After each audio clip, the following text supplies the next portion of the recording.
ആരൊക്കെ ആയിരിക്കും മന്ത്രിമാരെന്നും ഏതൊക്കെ വകുപ്പുകളായിരിക്കും എന്നതും ഇനി അറിയാനിരിക്കുന്നതേ ഉള്ളൂ. ഏതായാലും തിങ്കളാഴ്ച സത്യപ്രതിജ്ഞ ചെയ്യുന്നത് സമ്പൂർണ്ണ മന്ത്രിസഭ തന്നെയായിരിക്കും. അതായത് പിന്നീട് ഒരിക്കലേക്ക് ഈ സത്യപ്രതിജ്ഞാ ചടങ്ങ് മാറ്റിവെക്കാൻ ഇടയില്ല. അന്ന് മുഖ്യമന്ത്രിയും എല്ലാ മന്ത്രിമാരും അന്ന് തന്നെ സത്യപ്രതിജ്ഞ ചെയ്ത് അധികാരമേൽക്കുമെന്നാണ് ഇപ്പോൾ UDF കേന്ദ്രങ്ങൾ പറയുന്നത്. ആ സാഹചര്യത്തിൽ ഇനിയിപ്പോഴുള്ള വരുന്ന മണിക്കൂറുകൾ, നാളത്തെ ദിവസം, നാളെയും മറ്റന്നാളുമൊക്കെ തിരക്കിട്ട ചർച്ചകളായിരിക്കും. നാളെ തന്നെ ഈ മന്ത്രിമാരെ പ്രഖ്യാപിക്കാനാകും എന്ന പ്രതീക്ഷയും UDF നേതാക്കൾ പ്രകടിപ്പിക്കുന്നുണ്ട്. ഇപ്പോൾ ശ്രീജിത്ത് തിരുവനന്തപുരത്ത് നിന്ന് തുടരുന്നുണ്ട്. ശ്രീജിത്ത്, രമേശ് ചെന്നിത്തലയെ എങ്ങനെ അനുനയിപ്പിക്കും എന്നത് ഇപ്പോഴുള്ള ഒരു കീറാമുട്ടിയാണ്. രമേശ് ചെന്നിത്തലയ്ക്ക് സുപ്രധാന വകുപ്പുകൾ നൽകേണ്ടി വരും. ആഭ്യന്തര ഉൾപ്പെടെയുള്ള വകുപ്പുകളിൽ രമേശ് ചെന്നിത്തലയെ ആ ചുമതലകൾ ഏൽപ്പിച്ചുകൊണ്ട് അനുനയിപ്പിക്കാമോ എന്ന കാര്യം കോൺഗ്രസ് ഹൈക്കമാൻഡ് നോക്കുന്നുണ്ട്, കോൺഗ്രസിൻ്റെ മുതിർന്ന നേതാക്കൾ നോക്കുന്നുണ്ട്. പക്ഷേ രമേശ് ചെന്നിത്തല വിഭാഗം ചില നിബന്ധനകൾ കൂടി മുന്നോട്ട് വെച്ചിട്ടുള്ളതായി കേൾക്കുന്നുണ്ട്. ഒന്ന്, ഈ സുപ്രധാന വകുപ്പുകൾ, മറ്റൊന്ന് ജോസഫ് വാഴക്കിന് KPCC പ്രസിഡന്റ് സ്ഥാനം, രമേശ് ചെന്നിത്തലയ്ക്ക് ഒപ്പമുള്ള ആർക്കെങ്കിലും കൂടി മന്ത്രിസ്ഥാനം തുടങ്ങിയ ചില നിബന്ധനകൾ കൂടി വെച്ചിട്ടുള്ളതായി അറിയുന്നു. പക്ഷേ ഇപ്പോഴും രമേശ് ചെന്നിത്തല ഈ അനുനയത്തിനൊന്നും ഇതുവരെ വഴങ്ങിയിട്ടില്ല എന്ന വിവരം കൂടി ലഭിക്കുകയാണ്. എങ്ങനെ ചെന്നിത്തലയെ അനുനയിപ്പിക്കാൻ കഴിയുമെന്നാണ് കോൺഗ്രസ് നേതൃത്വം കണക്കുകൂട്ടുന്നത്? ശ്രീജിത്ത്. രമേശ് ചെന്നിത്തലയെ അനുനയിപ്പിക്കാനുള്ള പ്രധാനപ്പെട്ട ഒരു ഇടപെടൽ AICCയുടെ കേരളത്തിന് ചുമതലയുള്ള ജനറൽ സെക്രട്ടറി ദീപാദാസ് മുൻഷിയുടെ ഭാഗത്തു നിന്നാണ് നടക്കുന്നത്. ഒപ്പം തന്നെ KC വേണുഗോപാൽ ഇപ്പോൾ തിരുവനന്തപുരത്ത് വിമാനം ഇറങ്ങുകയാണ്. അദ്ദേഹവും രമേശ് ചെന്നിത്തലയുമായി സംസാരിക്കുകയും ചെയ്യും. എന്നാൽ രമേശ് ചെന്നിത്തലയ്ക്ക് ആഭ്യന്തരമടക്കമുള്ള വകുപ്പുകൾ നൽകിക്കൊണ്ടുള്ള ഒരു ഒത്തുതീർപ്പ് ശ്രമമാണ് മുന്നോട്ട് വയ്ക്കപ്പെടുന്നതെങ്കിലും ആഭ്യന്തര വിജിലൻസ് വകുപ്പുകൾ രമേശ് ചെന്നിത്തലയ്ക്ക് നൽകാൻ നിയുക്ത മുഖ്യമന്ത്രി VD സതീശൻ തയ്യാറാകുമോ എന്നതാണ് ഏറ്റവും പ്രധാനപ്പെട്ട ചോദ്യം. കാരണം ആഭ്യന്തര വിജിലൻസ് വകുപ്പുകൾ കഴിഞ്ഞ 2011-16 കാലത്തെ ഉമ്മൻചാണ്ടി സർക്കാരിന്റെ കാലത്ത് ഒഴിച്ചാൽ ബാക്കി എല്ലാ കാലത്തും മുഖ്യമന്ത്രി തന്നെ കൈവശം വെക്കുന്നതാണ് കേരളത്തിലെ കോൺഗ്രസിലെ പതിവ്. അതിന് വിപരീതമായി ഒരു നടപടി ഉണ്ടായത് ഉമ്മൻചാണ്ടി സർക്കാരിന്റെ കാലത്താണ്. അന്ന് ഉമ്മൻചാണ്ടി സർക്കാരിന്റെ കാലത്ത് ആദ്യം വിജിലൻസ് തിരുവഞ്ചൂരിനെ ഏൽപ്പിച്ചു, പിന്നീട് ആഭ്യന്തര വകുപ്പ് കൂടി അദ്ദേഹത്തിന് കൈമാറി.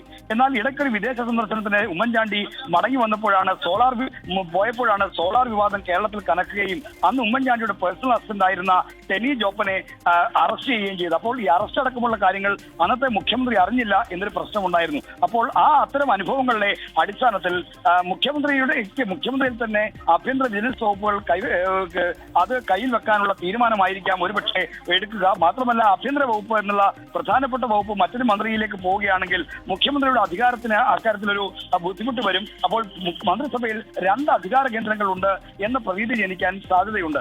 അതുകൊണ്ട് തന്നെ ആഭ്യന്തര വിജിലൻസ് വകുപ്പ് വിട്ടുകൊടുക്കാനുള്ള സാധ്യത കുറവാണ്. അങ്ങനെയെങ്കിൽ ചെന്നിത്തല അതിന് വഴങ്ങുമോ എന്നത് ഒന്നാമത്തെ ചോദ്യം.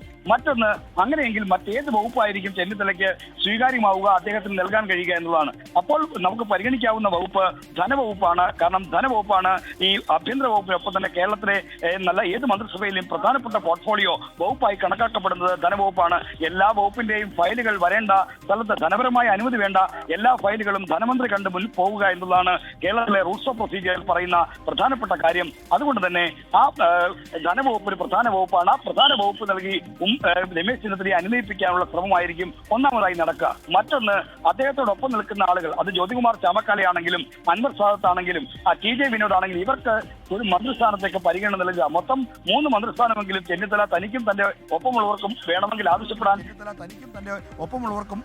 ആവശ്യപ്പെടാൻ സാധ്യതയുണ്ട്. അങ്ങനെ വരുമ്പോൾ ഇവരിൽ ആർക്കെങ്കിലും കൂടി നൽകുക. ഒപ്പം തന്നെ നേരത്തെ ദിലീപ് സൂചിപ്പിച്ചതുപോലെ ജോസഫ് വാഴക്കന് കേരളത്തിൽ ഇപ്പോൾ നിയുക്ത മുഖ്യമന്ത്രിയായി വന്നിരിക്കുന്ന VD സതീശനെ അടക്കം തലതൊട്ടപ്പനായ ജോസഫ് വാഴക്കനെ KPCC അധ്യക്ഷ സ്ഥാനത്തേക്ക് കൊണ്ടുവരിക എന്ന ഒരു തീർപ്പ് ഫോർമുല കൂടിയുണ്ട്. ഇപ്പോൾ പരിഗണിക്കപ്പെടുന്ന ബെന്നി ബെഹനാനും കൊടിക്കുന്നിൽ സുരേഷും ഒക്കെ പാർലമെന്ററി സ്ഥാനങ്ങൾ വഹിക്കുന്നവരാണ്.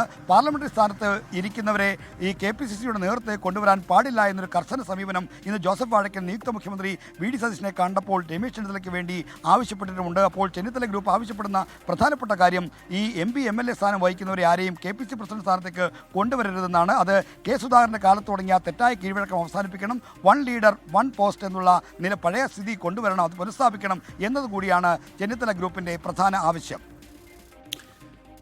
വളരെ നന്ദി ശ്രീജിത്ത്. ഇപ്പോൾ നിരവധി പ്രേക്ഷകർ ഇതുമായി ബന്ധപ്പെട്ടുള്ള പ്രതികരണങ്ങളൊക്കെ ഇപ്പോഴും നടത്തുന്നുണ്ട് 24-ന്റെ യൂട്യൂബ് കമൻറ്റ് ബോക്സിൽ.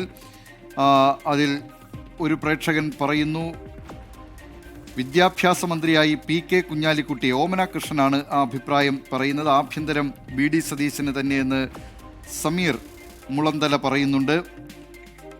വിനീത് നാരായൺകുട്ടിയുടെ ചോദ്യം, സോണിയാഗാന്ധി സത്യപ്രതിജ്ഞാ ചടങ്ങിൽ പങ്കെടുക്കുമോ എന്നതാണ്. ധനകാര്യം സതീശന് നൽകണമെന്ന് ഡ്രേക്ക് എന്ന പ്രേക്ഷകൻ പറയുന്നു. സ്പീക്കറാകാൻ യോഗ്യൻ ചാമക്കാല തന്നെയെന്ന് അമ്മിണി കുഞ്ഞുമോൾ പ്രതികരിക്കുന്നുണ്ട്. ചെന്നിത്തല ധനവകുപ്പ് ഏറ്റെടുക്കണം എന്ന് അഭിപ്രായമുള്ളവരുണ്ട്. നിരവധി പേർ ആ നിലയിലുള്ള അഭിപ്രായ പ്രകടനങ്ങൾ നടത്തുകയാണ്. ആരൊക്കെ എന്തൊക്കെ എന്നത് നമുക്ക് കാത്തിരുന്ന് കാണാം.